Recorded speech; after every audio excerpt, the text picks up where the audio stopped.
Arthur Hayes wasn't rich. He wasn't famous. But in the quiet corners of Pennsylvania, people knew him as the man who never missed a shift.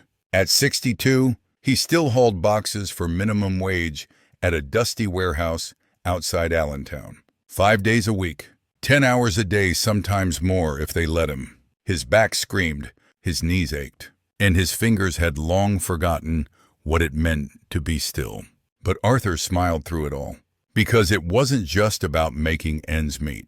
It was about Jacob, his only son, his pride, the first in the Hayes family to attend college. A scholarship covered half, the rest tuition, books, food that was on Arthur, and he wouldn't let the boy down. He sold his truck, canceled cable, took cold showers in winter, and when that wasn't enough, he did the unthinkable. He began selling his blood plasma. Twice a week, he'd sit in a sterile clinic under buzzing fluorescent lights, a needle in one arm, a pump humming beside him. Arthur watched his life literally drain into a bag. The staff called him Iron Man for how often he came. Every dollar went into Jacob's college fund. No birthdays, no nights out, just wire transfers, one after the other. Marked for Jacob's future, he never asked for thanks. He didn't expect parades. A father's love wasn't something you advertised. It was something you bled for. And Jacob, his text messages were short but sweet. Thanks, Dad. Class is going great. Appreciate you. Midterms next week. Love you. Arthur read them on a flip phone that barely held a charge. He'd reread them during lunch breaks, smiling to himself, even when his stomach growled. He imagined Jacob in a lecture hall, raising his hand, taking notes, making friends, becoming the man Arthur never had the chance to be. Until one night, everything changed.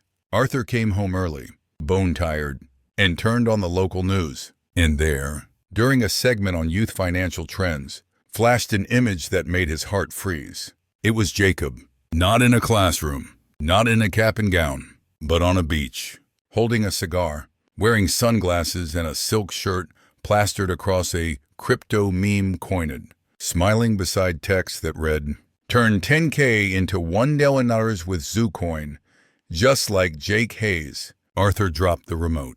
His mouth went dry, the blood he gave, the pain he endured. What had his son done? Arthur didn't sleep that night. He sat on the edge of his bed, flip phone in hand, scrolling through every inch of its tiny screen. He opened Jacob's last message, studying hard. "Love you, Dad," sent just 3 days ago. It felt like a lie now. The next morning, he skipped work the first time in over 15 years. He rode the bus 2 hours to the nearest library. Because he didn't own a computer, the librarian, a kind woman in her 40s, helped him pull up the news clip. There it was again. Jacob, on the homepage of a website promoting Zoocoin, a joke cryptocurrency that had gone viral with college kids and Reddit traders. The ad featured his son grinning on a yacht, holding up stacks of cash with the caption, "I dropped out and now I make more than my professors." Arthur's hands trembled as he scrolled. The article detailed how Jacob had flipped his college savings into a 6-figure crypto gain and then promptly lost it all in a market crash the week after. Gone. All of it. Arthur stared at the screen. His veins ran cold. It wasn't the money. It was the betrayal. He called Jacob, no answer. Left a voicemail, "Jacob, it's Dad. Call me, please." No reply. That night, Arthur made dinner for one. He poured himself some tap water, toasted to the silent kitchen, and forced himself to eat. Every chew felt like cardboard. The next day, he went back to work, lifting crates and ignoring the burning in his back. His co-workers noticed the silence, the hollowness in his eyes. No one asked. A week passed. Then a text arrived. "Hey, Dad, I can explain. Can we talk?" Arthur stared at the screen for nearly 10 minutes before replying. When Jacob suggested Sunday, Arthur agreed. But the pit in his stomach only grew deeper. Sunday came. The knock on the door came late, almost dark. Arthur opened it to find a pale, disheveled version of the son he remembered. No silk shirt, no sunglasses, just a hoodie, jeans, and shame in his eyes. "Hi, Dad!" Arthur didn't speak. He stepped aside. Jacob walked in and looked around the small apartment. The worn furniture, the old coffee mug with one dad faded from years of use. He took a seat. Arthur stayed standing. Jacob cleared his throat. Look, I made a mistake. I thought I could double the money and surprise you, pay you back, even more than what you gave. Arthur finally spoke. You didn't ask. Jacob looked down. I know. Everyone was getting rich. I got greedy, I thought. You lied, Jacob. The words stung. Jacob's eyes welled up. I didn't mean to waste it. I swear. I just wanted to make you proud. Arthur sat across from him, quietly. You thought I needed you to make me proud? He asked, voice hoarse. I bled for you, Jacob. Not for money. For you. Silence. Thick, heavy silence. Jacob whispered, I'm sorry. Dad. Arthur didn't reply. He just got up and walked into the kitchen. He opened the freezer, took out 2 small bowls of ice cream, the only indulgence he allowed himself, and handed one to Jacob. Sit down, he said. Let's talk. The next morning, Arthur didn't go to work. He didn't even get out of bed for hours. He lay there staring at the ceiling, his mind reeling with images Jacob on the beach. The cigar. That smug crypto ad. Was it real? Was it a scam? A joke? Eventually, he dragged himself to his ancient desktop computer and typed in Jake Hayes Zoocoin. Within seconds, dozens of pages flooded the screen. Reddit threads, Twitter memes, YouTube interviews. Jake had become some sort of internet crypto influencer calling himself the Zoo King. He wasn't just promoting the coin. He was the face of it. Arthur's eyes scanned the headlines. Jake Hayes from college dropout to crypto star. Father funded. His first investment unknowingly. Zoocoin surges after viral campaign led by young maverick. College dropout. Arthur's stomach turned. He kept scrolling until he found the interview. It was a podcast shot in someone's garage, lit with neon. Hosted by 2 guys in backward caps. Jake leaned back in a gaming chair, grinning ear to ear. His voice, cocky, confident. Yeah, I dropped out after freshman year. College just wasn't it? My dad was sending money, but I saw the market flipping, and I took a risk. That Zoocoin run, life-changing. Bro, I made $200K in 1 week, bought the beach house, paid off my Tesla. The rest, I put it into NFTs, gotta diversify. The host laughed.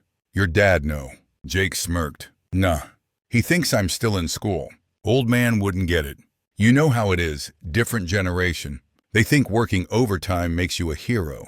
I'm building real wealth. Arthur paused the video for a long time. The room was silent except for the hum of the old computer. Then, slowly, Arthur reached for the folder he kept beside the monitor. Inside were every Western Union receipt, every blood donor slip, every confirmation of tuition payments. He had kept them all. Every drop, every dollar, every sacrifice. His hands shook as he flipped through them. Jacob had used every cent not on books, not on rent, but to gamble on a meme. He sat back, crushed under the weight of a truth too painful to name. Not just the betrayal, but the realization that his son had no idea what it cost to be loved like that. Arthur didn't leave the house for 3 days. He turned off his phone, closed the blinds, let the stack of mail build up at the door. The only light in the room came from the glow of the computer screen, still frozen on that paused podcast frame. Jake, smiling, smug, sunglasses on indoors. Arthur kept asking himself the same question. Was I raising a stranger this whole time? Memories flooded in. The nights he stayed up late, fixing Jake's science projects, the baseball games he stood through in the rain, the letter Jake wrote him at age 12 that said, "You're my hero." Dad, what changed? The silence in the house was broken only by the occasional buzz of spam calls and the dull ticking of the wall clock. Arthur couldn't sleep, couldn't eat, couldn't stop replaying those words. Old man wouldn't get it. They think working overtime makes you a hero. He whispered aloud to no one. I didn't work overtime to be a hero. I did it so my son wouldn't have to bleed like I did. On the 4th day, He walked into the bathroom and looked in the mirror. His face had aged 5 years in just 5 days. Bloodshot eyes, gaunt cheeks, shoulders slumped. He ran cold water and stared into the sink. And that's when he saw it. His reflection. Yes, but behind that, a flyer on the bathroom wall. It had been taped there months ago, a college alumni notice. It read, "Parents' Weekend, this Saturday. Come see your child's progress and meet their professors." Arthur hadn't missed a parents' weekend in 4 years. He'd always shown up, quietly sitting in the back, letting Jake lead the way. But this time would be different, because now he knew there were no classes, no professors, no progress, just lies in the beach house they built. He took the flyer down, folded it, placed it in his pocket. "If he won't come clean," Arthur said softly, "then I'll come looking." He grabbed his coat and stepped outside for the first time in days. The sun hit him like a spotlight, and for the first time in a long time, he wasn't afraid of being seen. The campus hadn't changed. Same ivy-covered halls, same smell of fresh-cut grass and overpriced coffee. Arthur walked past the bookstore, the library, the oak tree where he used to wait after lectures, hoping to catch even a glimpse of Jake walking by with his backpack slung carelessly on one shoulder. Today, there were balloons, welcome signs, tables set up for Parents' Weekend. Smiling students held clipboards. Professors in tweed jackets offered weak handshakes and vague praise. But there was no Jake. Arthur stood for a moment in front of the engineering building where Jake claimed he had all his classes. He went inside. No one recognized his son's name. "Sorry, we don't have a Jake Mulligan on our roster," one admin said politely, tapping on her keyboard. "Are you sure he's in the engineering department?" Arthur's chest tightened. He nodded without a word and walked out. Next stop, the housing office. Room 3B. Tower Hall. "Sorry, sir. That was reassigned last semester. I believe that student dropped out." Dropped out. Jake had been gone longer than Arthur realized. Arthur sat on a bench near the fountain. In his pocket was the old flyer, now crumpled and damp with sweat. He unfolded it again, staring at the smiling faces of students posing with their proud parents. Except one. Jake was nowhere until he heard it. A laugh. Familiar. Loud. Carefree. Arthur turned. Across the quad, Jake strolled out of a white convertible, wearing a designer hoodie, sunglasses perched on his head like a crown. He wasn't alone. A young woman stepped out behind him, laughing as she held onto his arm. They looked rich, polished, unbothered. Arthur froze. Jake hadn't seen him, but Arthur saw everything. The flashy car, the gold watch, the confident swagger.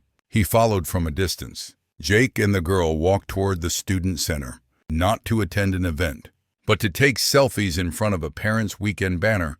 Arthur watched as his son posed like a celebrity, flashing peace signs. "Alumni life." Jake joked to the girl. "They don't need to know I never graduated." That's when Arthur stepped forward. He didn't yell, didn't make a scene. He simply stood in the frame of Jake's next selfie. Jake looked up and went pale. His sunglasses slipped down his nose. "Dad." Arthur didn't speak. He just looked at his son, then at the phone, then back to the woman clinging to Jake's arm. The silence was heavier than words. "This isn't what it looks like," Jake stammered. "I was going to tell you," Arthur interrupted with a whisper. "You were going to tell me." "What? That you traded my blood for Bitcoin?" Jake looked around, hoping no one had heard, but no one needed to. Arthur had already turned and walked away. Each step felt like a year, and for the first time since Jake was born, Arthur didn't look back.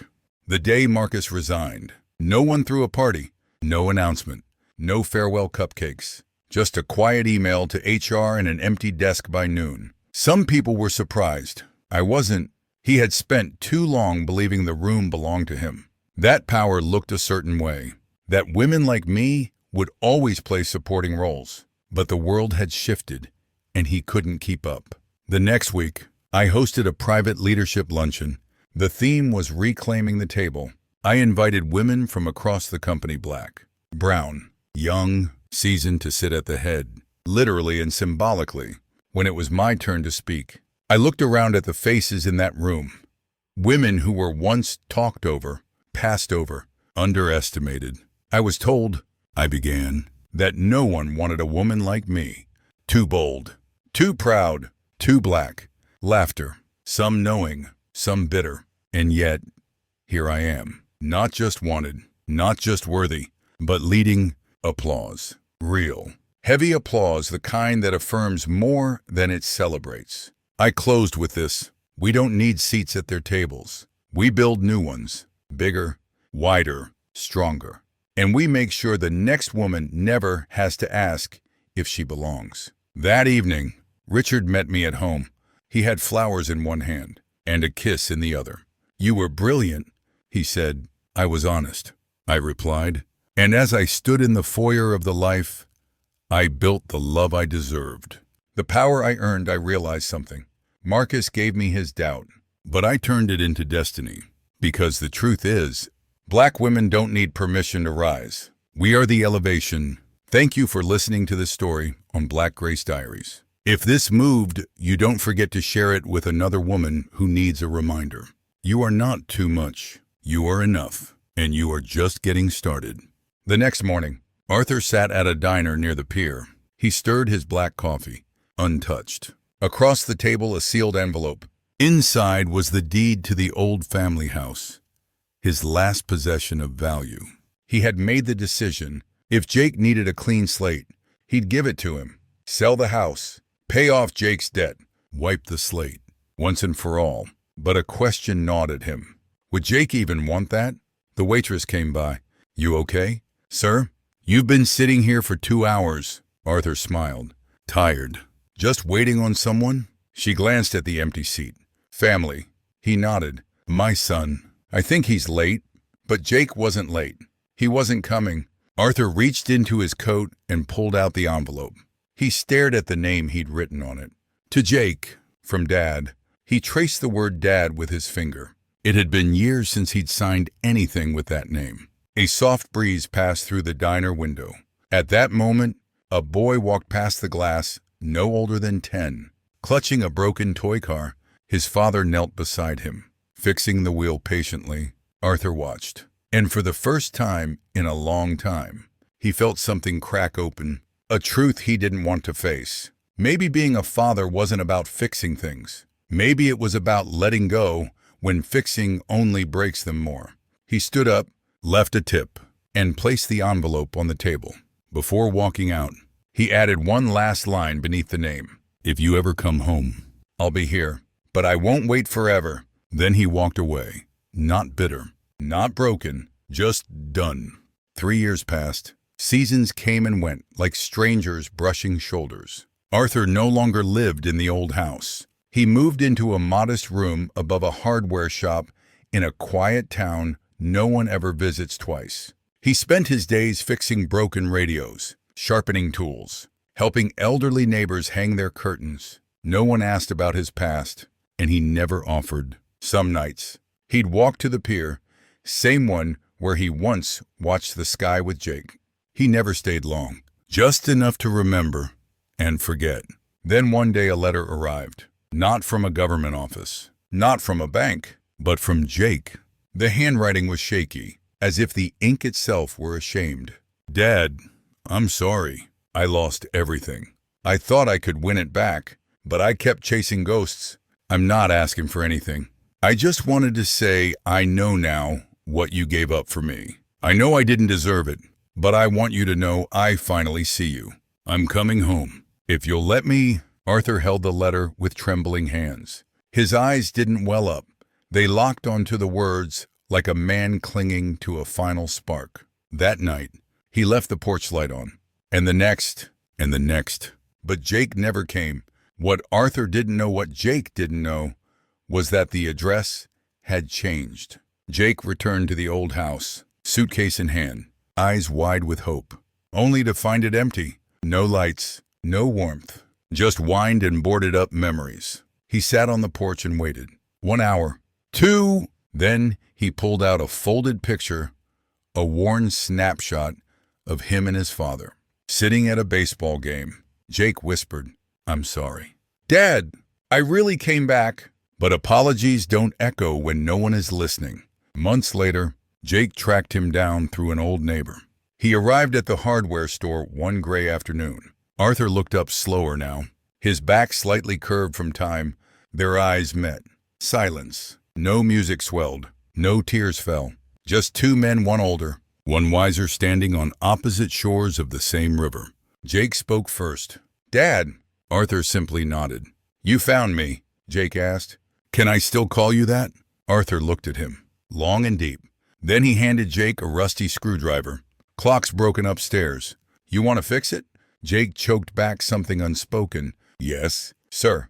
And for the first time in years, in a room filled with tools and dust and old regrets, they built something together. Not perfect, not fast, but real.